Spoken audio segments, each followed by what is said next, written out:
ચાલુ કરીશું સુરતથી. હેતો ને બાલો. હેતો ને બાલો કોણ ખબર છે? સૌ પ્રથમ તો જો એવું નહીં વિચારતા કે કીર્તિ આજે કેમ જાગી. કીર્તિ છે ને સમયની રાહ જોતી હતી. 5 વર્ષ પહેલા આ ભંગારના ભાવે વેચાય ને, જે તમે જેને ભગવાન માનો છો ને એને હું ભંગાર માનું છું. ભંગાર શું માનું છું? ભંગાર. ભંગારની બારોબાર ખજૂર ખજૂર.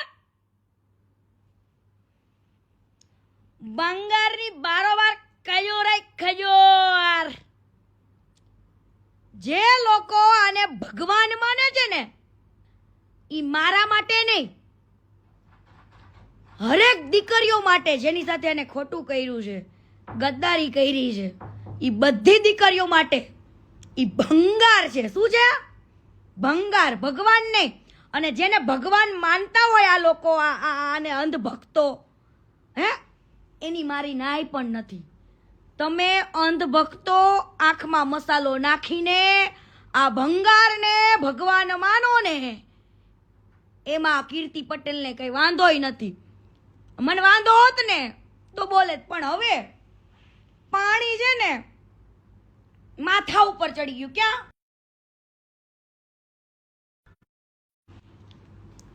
પાણી ક્યાં ચડી ગયું? માથા ઉપર. કોલ આવે છે એટલે કટ કરું છું. લાઈવ ચાલુ છે. લાઈવ પોતે પછી બધાને કોલ કરું. ટેન્શન ના લો. ડુ નોટ ડિસ્ટર્બમાં નાખી દીધો જો આપણે ફોન, એટલે કોઈના કોલ નહીં આવે. જે લોકો આને ભગવાન માને છે, આજે હું છે ને થોડુંક પીરસીસ, થોડુંક કાલે પીરસીસ, પણ કાનમાં ઉતરે, મગજમાં ઉતરે ને એ હું કહીશ. અને હું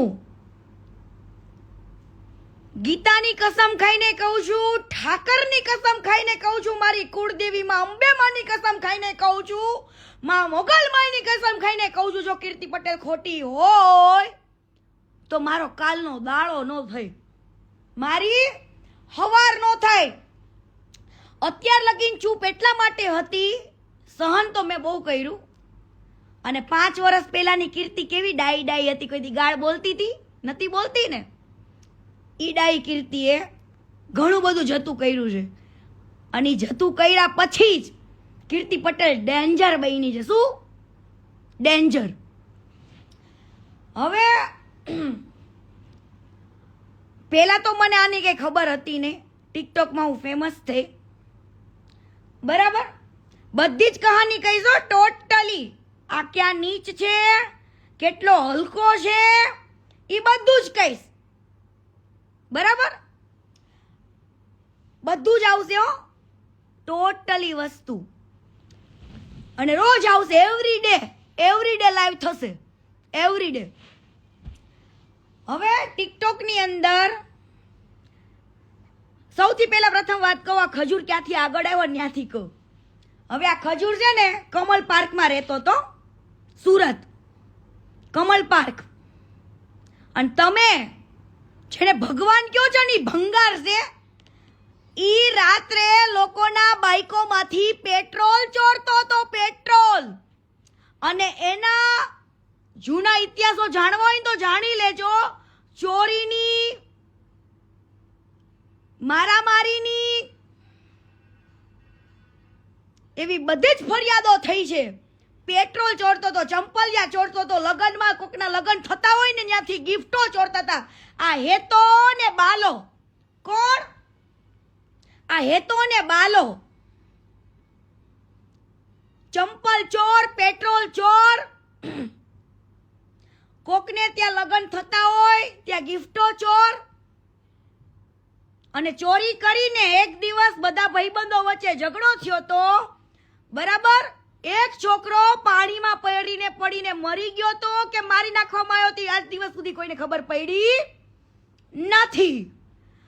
અને આજે પણ ભંગાર, તારા જે પિતાશ્રી છે ને જાની દાદા, એની આજે પણ રિસ્પેક્ટ કરું, કેમ કે એમના વખાણ બહુ સાંભળ્યા છે માર્કેટમાં. જાની દાદા એવું કહેતા,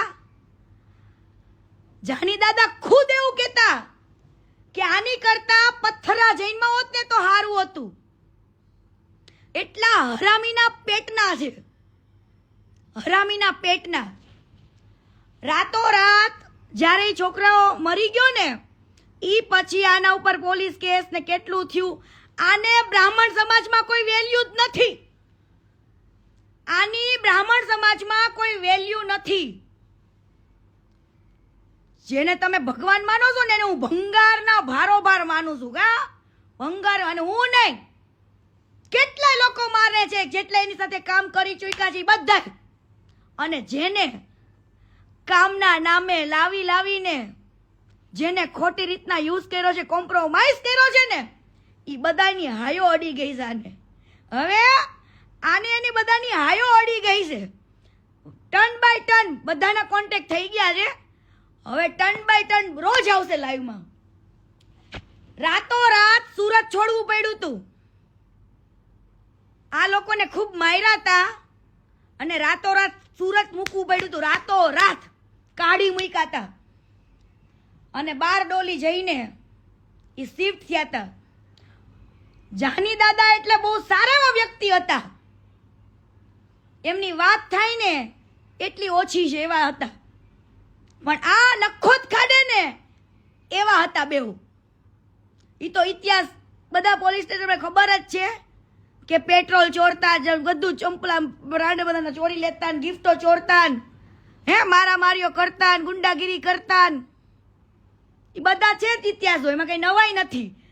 કદાચ બીજી જગ્યાએ તારી વેલ્યુ હશે પણ તારા સમાજમાં ને મારા સુરતમાં તારી આટલી વેલ્યુ નથી. બધા જાણે જ છે.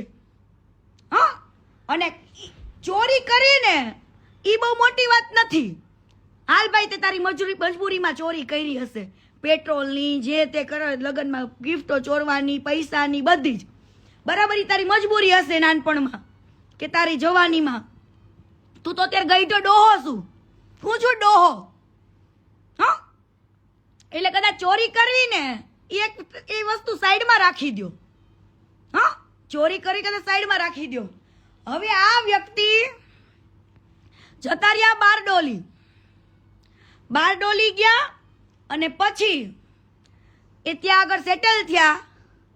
આ બે ભાઈઓ મુંબઈ ગયા ફિલ્મ સિટીમાં કામ કરતા. ફિલ્મ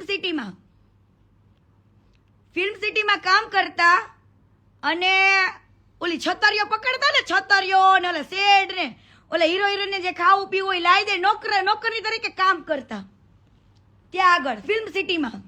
હું ખુદ ગયેલું છે આ લોકો હારે ફિલ્મ સિટીમાં. બરાબર, એવા કામ કરતા. ન્યાય કેટલાય ગોડાડા કરેલા છે આ લોકોએ. ફિલ્મ સિટીમાં પણ અમને કાઢી મૂક્યા હતા. બરાબર, ત્યાં આગળ મુંબઈથી આને એક છોકરીને પટાવી, વિધિ ભાભી, જેની કદાચ કોઈને ગુજરાતમાં ખબર હોય કે ના ખબર હોય, પણ હું તો એમના હાથનું જમેલી છું, ખાધેલું છે મેં પૂનામાં. મને તો ખબર હોય ને વિધિ ભાભીની. વિધિ ભાભી આ ખજૂર ભંગારના ભારોભારની ધર્મપત્ની. આ ખજૂરે એમની સાથે લવ મેરેજ કર્યા હતા. શું? વિધિ ભાભી જોડે લવ મેરેજ કર્યા હતા મુંબઈમાં, જ્યારે ફિલ્મ સિટીમાં કામ કરતા હતા. એ પછી વિધિ ભાભી આઈટી એન્જિનિયર છે. વિધિ ભાભી આઈટી એન્જિનિયર છે અને પૂનામાં રહેતા હતા. એ પૂનાવાળા ઘરે પણ હું જઈ આવેલી છું અને એમના હાથનું મેં જમેલી પણ છું, ભાભીના હાથનું. બરાબર. આ ભાઈએ એના વિધિ ભાભીને સૌથી જાજો પગાર હતો. આ લોકો તો એક નોકરની રીતે કામ કરતા, 20-25 હજાર રૂપિયા કમાતા ને એવું બધું, આડાવડા ધંધા ઉડાડતા ને એવું બધા ધંધા હતા આ લોકોના, લુખ્ખા જેવા. બરાબર. વિધિ ભાભી બી પ્રોફેશનલ. વિધિ ભાભી જે છે ને એ બી પ્રોફેશનલ. જે આ ભંગારની પેલી પત્ની, આ ભંગારની પેલી પત્ની ઈ પણ લવ મેરેજ. શું? Love marriage. અને વિધિ ભાભી જેવી સીતા જેવી તો કોઈ વ્યક્તિ ના હોય આ દુનિયામાં.